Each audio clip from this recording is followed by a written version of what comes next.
Now we got a big mess I gotta clean up. All clean. Now we'll pull it out. And we'll pull it out.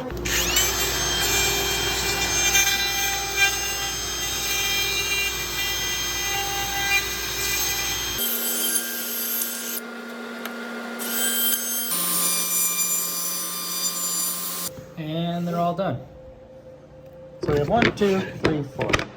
Now we're just gonna install these like this. All right, now we're just gonna pre-drill our mounting holes.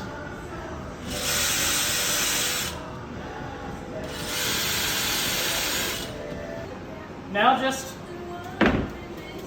install your shelf. And that is your end result.